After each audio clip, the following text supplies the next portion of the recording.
سلاف ورز بینرن هجا هون به خیر هاتن خلک کنویا برنامه میوان و مجار میا ایرو او رولا مدیا جواکی د بویرن داوین هریما کردستان عراق ده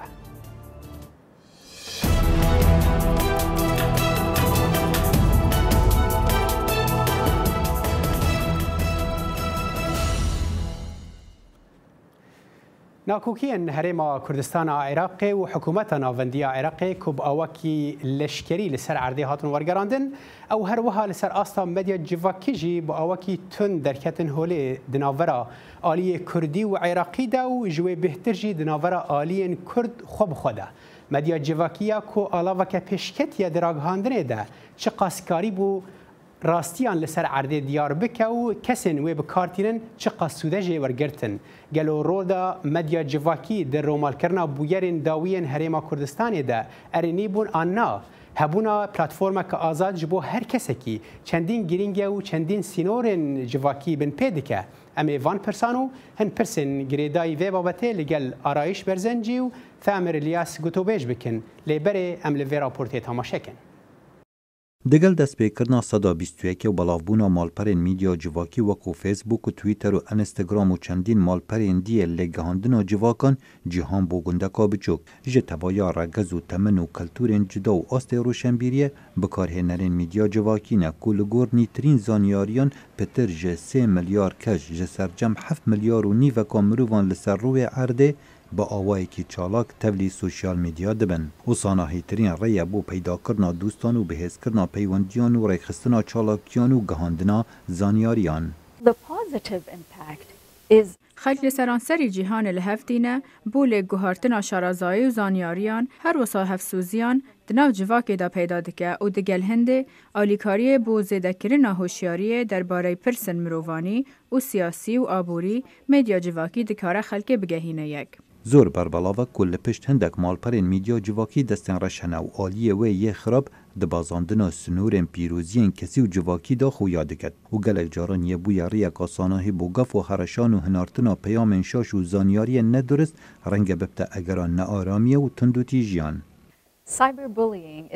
بکار آنینا خراب یا انترنت یک جکاریگری نگتیو میدیا جواکیه. مگلک خلکن دیتین کو گفل وان هات نکرن و هاتن ترساندن برای میدیا جواکی و بوی اگر زیان درونی و گلک جاران بوی ناوندک بو پیام نراست. لسر آسته کومالگه ها کردان میدیا جواکی رولا کامازن هبو در رفراندوم سرخبونا هریما کردستان یا 25 ماه بوری که خواست و هیویان کردان لسرانسری جهان بلاف کرن لیبویرن پشتی رفراندوم و لشکرکشی حکومت عراق و شر و هفچونن لدیفرا میدیا جواکی با آوائکی دی خویا کرد. بکارهنرین میدیا جواکی کرد بونه دوبش که روزنامه وان شپول عباسی دبیجد اگر میدیا فرمی نما میدیا جواکی و جهه و بگرد و رنگ پیامن شاش پنیرد. بروای من لبی بحرانی که هرمی کردستان دا هاتن مجدا یکی هفته رابطون یعنی سوشیال میدیا لنبونی رای من میدیا چی سبخو مستقل دا بو با کارزاری یا بو با جگای که حوال یان شتای که لی بلاو دبوا که یا دور بون لراستی یا اگر راستیش بون باور بکراو ندبون شیوه که شایعی بخواه دگرد و ببروای من کاریگری چی زور خرابیه بوده سبب فساعده. میدیا آزاد و سربخو لحرما کردستان حتی نها جهی که برچافت نگرد یا رنگ زالبونا میدیا حزبی و بلافبونا هلویستن سیاسی لشینا هلویستن اجتماعی باوری بوان پیامان کم کریه لورا خلق روی خودکت میدیا جواکی که زور جاران بویا اگرا قیرانان. او باور پی نکراوی کوملگا بنسبتی میدیا کانی کردستان او بوکا رو بین سر سوشیال میدیا که او سوشیال میدیایش بیگمان للایان کسانی که برای چو لو بحران دام بسمه یعنی با شتێکی سیستماتیک هەر لایەنێک بۆ کەڵک وەرگرتن لە بەرژەوەندەکانی خۆی شتی بڵاو کردەوە. پیام فیسبوک و تویتر و ویدیوین انستگرام بو هاندرک بو دابشبونا خلکه لسر هندک پرسان که دویا دودلی تیدا نبا. دابشبوونی پیرورا شتێکی زۆر ئاسایە لە هەر کۆمەلگایەکدا بەڵام لەو هەڵومەرجی کوردستاندا بەڕای من سوشیال میدیا وای کرد ئەوە ینی کاریگەرێکی خراپی لەسەرەوە هەبێت ینی جیاوازبوونی بیرورا بەعدێکی نێگەتیڤی بەخۆوەگرت و نەیتوانی هەم بدا کۆمەلگا بەرە و باوەڕ پێکردنی بیر و ڕای جیاواز و بوو بە بەشتێکی تەخریب هەر لایەنێک هەر بیرێک لایەنی یا بیری دیکەی چەوساندەوە تەخریبی کرد. تەکنەلۆجیا پەیوەندی و زانیاریان هەردەم بەرەو پێش دەچێت و لە دەمەکی نزیک میدیا جیواکی و بەسەر میدیا کلاسیک زاڵ بێت لێ ڕەنگە پێدوێ بکارێکی پتر لەسەر ئالیە ئەرێنی هەیە. خالد فتاح دەنگی ئەمریکا. اف ارکهان هر حال راستی بلاوونا به کنترل آگاهیان و بلندبونا آلاوین مدیا جیواکی دبه جبو شیروکرنا و مجاره ام به خیراتنا دو میوانان دیکن که بریا سکایپ بمرانه آرایش برزنجی و ثامر الیاس هر دوجی چالکوانین بواره مدیا جیواکینه هر دوجی جهرما کردستان عراقینه و هر دوجی نهال آلمانیا دمینن او بو سردانه که چون آلمانیا و پشتی وان پیواجوین داوین هرما کردستان عراقه او نهال آلمانیا مانه و نکارن وگرن هرمه دما و هر دواجی باش آرایش خان از پرسا خوی کم لتو بکم بدید تو يعني رولي مديا جواكي چندين گرینگه والله رول ميديا زور گرینگه که سوشال ميديا زور گرینگه حتى استا لهر كاتك دا لهر شرق و هوالو پرسیارو معلوماتو اوشتاني که رود داتن راستو خو نگیش دست او همو عالمه رولی سوشال میدیا او کاری بدیگیان هر یکو لبالی خوی هر یک به تلفنی خوی هر یکو به هستو بیرو باوری خوی اوشتانی کرود داتن دری دبرتن او تا به هیچ شیوه اویل صدنیه بلین کسک هبیتن که مەزار نەداتن یان ڕێگا نەداتن ئەو قسانی خۆی دەرببڕێتن ئەو ئایا قسەکانی ڕاستە چەندی هەر چۆن دەڵێن ئۆپینیۆنی خۆیتیان ئەوە هەرێکە بە جۆرەی خۆمان لێکی دەدەینەوە بەڵام ئارایش خان ئەزانیت ئەو شتە باندۆرێکی ینی کارگەریەکی زۆر لەسەر تایبەتمەندی ینی وەک بێ پرایڤسی هەیە کە تۆ وەکو کەسێک هەر شتێکی ببینی هەندێک شت گرنگ نین کە هەر یەکێک ببینە لە هەر شوێنێکی جیهان هەندێک جار مەترسیش هەنە یعنی ئەوە لایەکی نەینی شتێدا نییە کە هەر کەسێک بتوانێت هەر شتێک ببینێ ڕاست دەکەی ئەوە هەردوو لای هەیە چاکە و خراپەی تێدا هەیە ئەو بتوانین کە تۆ دەڵێ پرایڤسی هەر یەکە دەتوانی بە بیر و باوەڕی خۆی چ پۆست بکاتن چ معلوماتە چی لەگەر عالەمێ شێر بکاتن بەس هەتا بکرێتن ئێمە کە بتوانین کە دەبینین لە شوێنێکی ئەوها مەترسین لەو وەختەیدا کە دەبی یەک بگرین و یەک ڕێز بین محاولە بکەین شتی وها بڵاو بکەینەوە کە عالەمەکە نزیک دەکاتەوە کە یەک ڕێز بیت و کە لە یەک ئەجز نەبیتن نەبتە شەڕ و ناخۆشی بله باشه کەک ثامر ez بێم جەمتە تو لەگەل وەک چالاکوانێکی بوارێ مەدیا جیواکی و تە هەروەها لەگەل وەکتبێ ڕێخستنەکە نەحکومیژی لەگەل ڕێخستن نەحکومیژی کار کریە بنەریناتە تا کیژان ئاستێ گرینگە و هەر کەسێک لە ماڵە خۆ ئاگاهین بگهن دەستێ وی ینی ئالیە وێ ئەرینی هەر حال هەیە کۆ هەرێک بگێتە ئاگەهیان لێ ئالیە وێ نەینی چییە بە تایبەتی سەربۆرە یان ژیدوان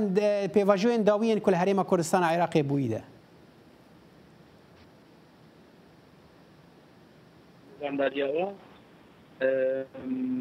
زانی وان چند سال بوریده 3 سال بتره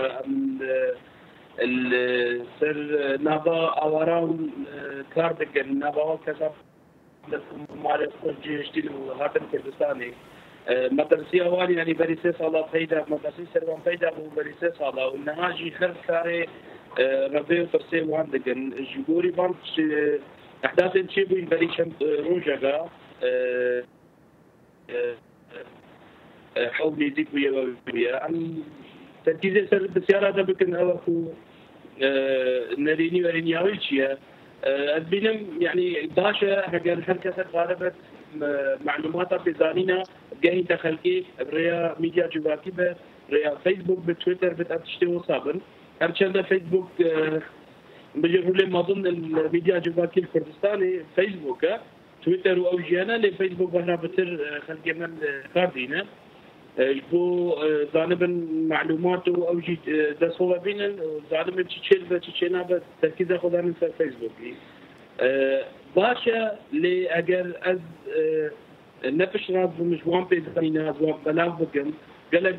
كارتيجرن سر خلقي هي اجار او كسين نيزيكي جهه شريبا ابتشتروي جي مثالي بتبين كو ابتشتشبو بدي شمروجا يعني حشد شعبي سر كردستاني دقر قالك رخابه هجوم كده كردستاني جيام جي كردي ما خاصة رخي زيوان مالي خوجي هشتن وبرف كردستاني ضحاتن مروبي مبون جي حوالي مبون يعني الناس بتجي بالتأكيد مصابي صادق يلا بشتي ابتشتشبوي يلا قارن بجمع هندك كسين دي بتشترو دايا تشبوي اريد بتشوا بيعيش بوان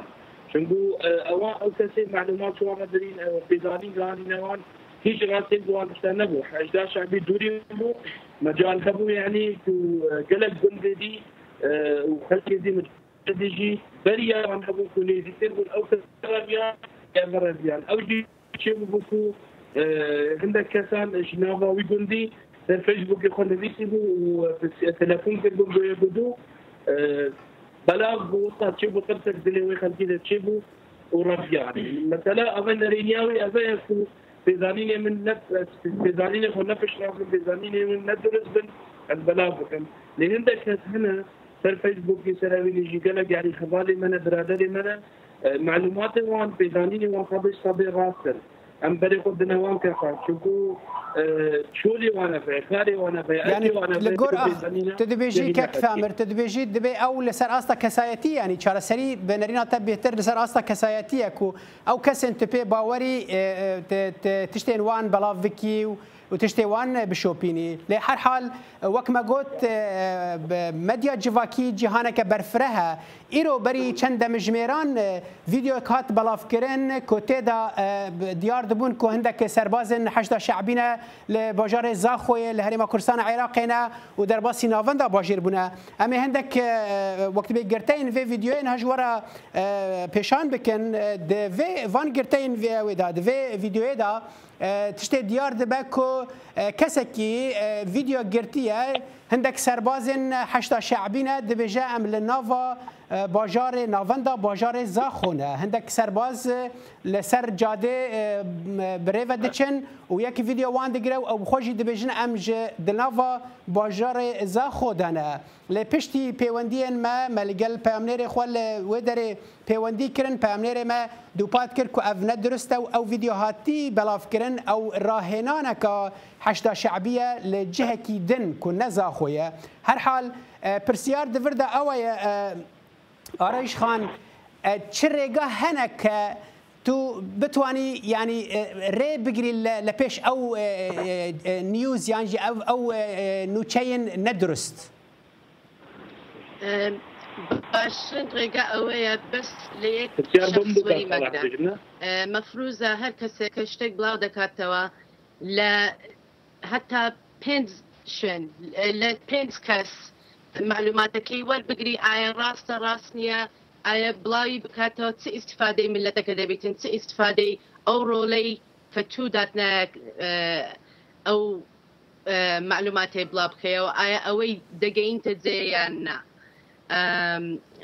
بيشي هموشتك دبي تأكيد كيو لسر معلوماتك دبي تأكيد كيو لسر أو شخصاني كمعلوماتك فددني هتاوكو وضعكي خرابتنكي رولي اما كسوشيال ميديا اكتيفيت دكين اما وش خنزرك للدسمان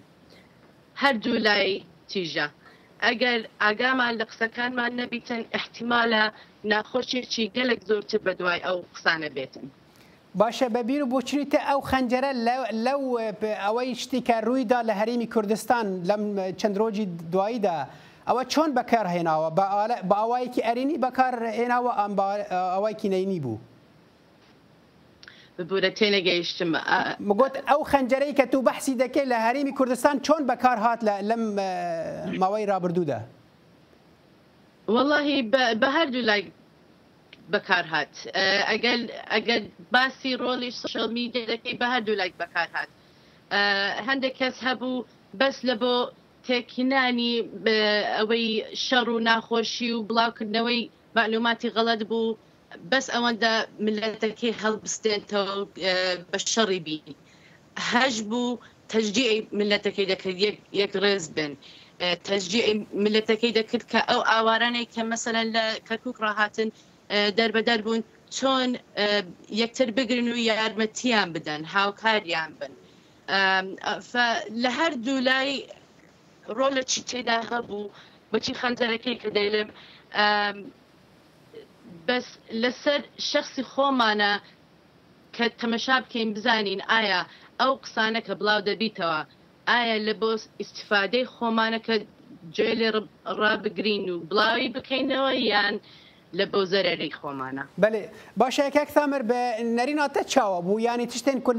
وان دەمێن داوی لە هەرێمە کوردستانی ڕووداوەن یانیش قەومین لەسەر ئاستا سوشال مدیا ینی مدیا جیڤاکی چاوە هاتن وەرگەڕاندن ینی باندۆرا وای لەسەر خەلکێ بەڵاوبوونا وان نوچەیان لەسەر خەلکێ چاوە بوو سەزانی گاردی ساڵ بژم هەر کەسێکی ببێت خۆبت ئەخبارە و پێزانینە یان پێزانین هەدە سەر چی ڕی دەدە چڕونە دەدە منطقەکی یان باجێرەکی دەبێت نەبتنێ یعنی خۆبتە ئەخبارەیەک لایەنی نا دوو لایەن بێرێ هەبوون پێشمەرگە بوون ولایەنی حەجا شعبی قەوەردە عراقی سەربازی عراقی و هێرشکردی سەر کوردستانی وەختیان خۆبتنە هێرشکردی بتنێ یعنی حەجا شعبی بتنێ سەربازی عراقی بتنێ دووبەرێ خۆبدە ڕێکلاماوان ئەعلاماوان لەسەر فەیسبوک سەر هەر عەردەکیژی وێنە و تشتێ خۆ بەلاو کردینە ئەم حاضر بووینە لەبەر ئەم ئەوێدی بووینە مەڕاستیە وان دیتیە و ئەو وێنە تكلم بون ووينجينا او بنيكو او نهول ور لي عندك فوتوشوب كربون قال لك فيديو انجي تشدك مونتاج كن مونتيري واتر كاردكن فيديو درزكن وبلافدكن او يجبوهن كيف ترسل دنيا كذا تشبه او فيديوهات بحجي كري كوبس بي هذا بلا نبا زاخودمون أبروك على خدمة هيك راسي بوينه من فيديو ديت أكثر من فيزاني مهاتن فيديو جاش بري خدايش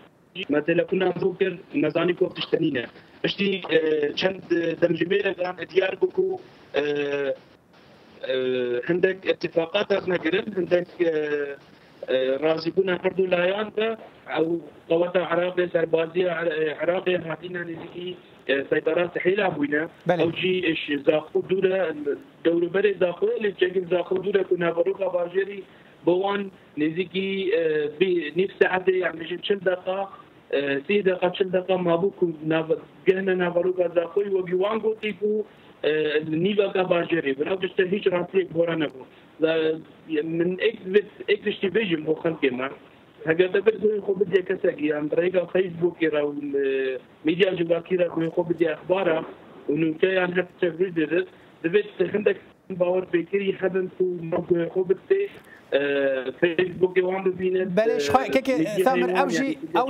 اوجي جوازيه يعني جوازيه خو هيد نافينا وقت ميديا جواكي ويا ميديا كلاسيكي دا يعني او كسن كو بخوازن باواكي باور بكري وبشراست بخوازن وين وشاید به وگرن دزگهن راگهاندنه لپرس دورد او گلو دزگهن راگهاندنه تاکیجان آلی اوایی وقت به سر بخونه کو نبونا دزگهن سر بخواه دهیلن کو خلق بهتر برای خو بده مدیا جواکی هر حال ام و پرسیج و بکن لدوی از بچم ناوره که بینرن هجا پشتی و ناوره ام و دیگرن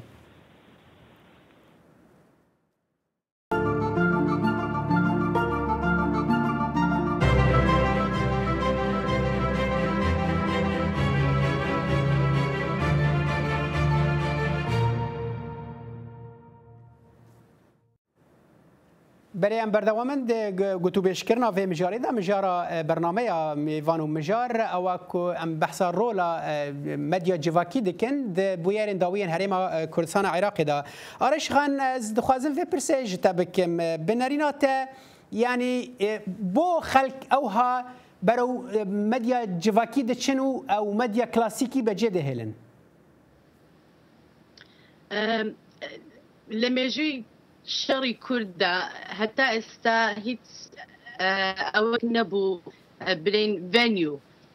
كبتوانن راستو خو معلوماتي ورقين لسر او روداواني كلبيش معنا استا حاليا كسوشيال ميديا وانترنت هي اللي بندري بويان آسان ترى كبتوانن لو رقادة معلوماتي لعالمي دي وربقرين نك هل أو بكن اعتماد بكن لسر تلفزيون ولسر راديو كوتشي داران أو دنقو باسانيا بودهات استا راستو خو هم دتوانن معلومات وربقرين هم دتوانن بجداري بكن لقفتقويا كي كرودة داتن لو كاتي كبوستكا داندراوا هذا زور قرايا وشي أتو بيشت بس كد هردو تاكو خرابي تدا هي بس أجر هذيك اللي زي جاي خومن بتوانين لزياتي وي ونقل زياتي وي زيادة تشجيعي عالمك بكين كيكرز بن زيادة تشجيعي أو بكين كشرنك له زيادة تشجيعي عاشتي بين برو باشي درواتن بس اگر هر یک هول زي خوي راستا همومان بريندارين همومان دلمان شكاوه لو رودانوي ك بسرمان هاتو او تن حفتيا بلام ناتوانين حماسات بمان قريتن بوشوي كأزيتي يكو دو بدين تبي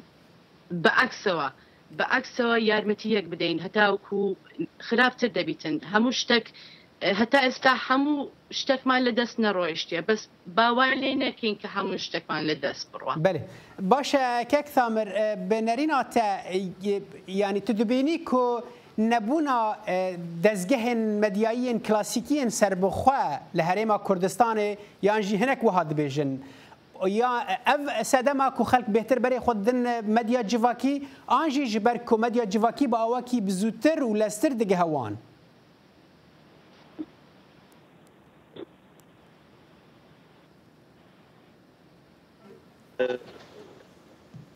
كنالي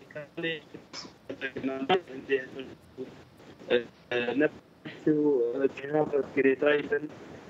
ليه أشتي ده ممكن تبين يعني في قناة أجنبية هنا قناة أجنبية أول ما تجرب بدأ تشوفين ويكسر بلاد ليه يعني بقول كلام كنور كلام قدام ورجال بس تعرفني بلكي انترنت انجن تلفزيون وشروطه اللي كي من ساتلايت من او قناه خلق خوب بيجيب وانت اشتغل لكن ديارنا كان لهركه سجي موبايلاوي بيها وفيسبوك يوان هنا يعني ميديا جواب سابقا البجم هو دوتر بلاغ ده هو دوتر ديار باش خلقيرها نقول لك انا قناه تلفزيوني بري قناه تلفزيوني بري قناه راديو لفيسبوك يوان هي واكتب بيننا هردو تشباشن ليا جرينا خو خلق بزان خو بتاكسي تي قناه تاكسي عندي متابعات كبت ومتابعات كنكت وهتشتغل بدت هتشتغل ديار بس خلق ببينت واندشتا شنقولنا هتشتغل بدا بلاسترنا بشراستا حتى صوراتي درس بورا ديارنا بس نيتا بلاسترنا همو كنال وهمو ميديا دلوقتي بحث نكت صوراتي بوندينينا لأن ده كان هنا باوريا مخرج بيتها تشتغلوا بدت أظنم يعني إشراف الصداقات أكون بالشراكة وعم بلاغ كريه خدمي هجر جي وصابنا كود أجداد كم على الجزائر اشتغلوا صاروا بدت الوان جهان الزجنوي خرجي وبيتكسينا يا جري هذا جري أو كسي مروب خبتي وعم بيزان بين بلاغ كرن أو كسي جه باورية باشترش هندكو هر کسک بد یانجیش اگلایانی بد کو مرو بزن ویلانی چه بی ویلانی چه بی هر حال كيكي ثامر أم زانن الولاتن كو وكميناك وكو سوريا كو مديا كلاسيكي نكاره خو بيجي هنا جهه بويران اف برسا هنكي رواتر بو كو خلكي بهتر بري خدا مديا جواكي و آگاهی خوش یعنی او بو جدرا وانج بو آگاهیان لولاتکی وک هرما کردستان کو تدا دزگه مدیا هنک پرز و دربه براستی در کوین هوله آرایش خان از هون لالمانیا دمینن هون هر دو جیل آلمانیا دمینن هون دبینن کو خلک روج آوا چاوا لگل مدیا دانوستاندن دکه یعنی جیاوازی برای تو جیاوازی نابینا مدیای روج آوا و روج هلاتا چیه بگشتی والله همو وابزام لو كاتيدا لبو كردن حزيان لي كرد سركوي حزيان لينيا يكي شوفين وكي عراق تن داجيري أردكام كاتن خاك كمان لبستن توا بزبرو بكشتنو بناخوشي زود پشگیری من دكريتن لحمو لايكوا إن شاء الله وش هر بردوام دبيتن لهر تاب بارتوا. برسيار أو أبو أريش خان جياوازي يعني فرق نابينا أو مديا جيفاكية ولاتاني أوروبي دا وكو نموناو ين هريما كردستان والعراق بقشتي. ببورة بغلط تيجيشم يعني لبيني سوشيال ميديا أوروبا وكردستان دلي. بلي. تصور دكم إما لدورة وقت مشاهدة تمشاي وزعك دكينو راستا إما توزك دورين لوزعك لناو شركانين لناو أو ناخوشيو مترسيانين توزك دتوانين كنترول من هبي لسر أوي هستكان ما كتوانين هندك شتي بهمني زيادة باس بكين اواني دري في السوشيال ميديانا ساعات بساعات دقه بدقه نازان جانيان سون دغوري نازان سيان بسردي او دا طبعا اوان توزك بحماستر باس شتكان دكان رودانا كان دكان لوين دري فرقي اويا لوين دري راستيكي زور فرقی نییە لەگەڵ ڕێپێدانی هەستی خۆیان ئەو بیر و باوەڕی خۆیان لێرە لە ئەوروپا چەند دەتوانن بەکرەوە بە ئاشکرا ئەو شتانەی کە لە دڵی خۆتە هەڵی برژێنی لە کوردستانیش هەروەها ئەو ڕێگایان پێدراوە وەچ چۆن دەرێن فری پرەس بە کەیفی خۆیان دەتوانن ئەو هەستانە دەرببڕن هیچ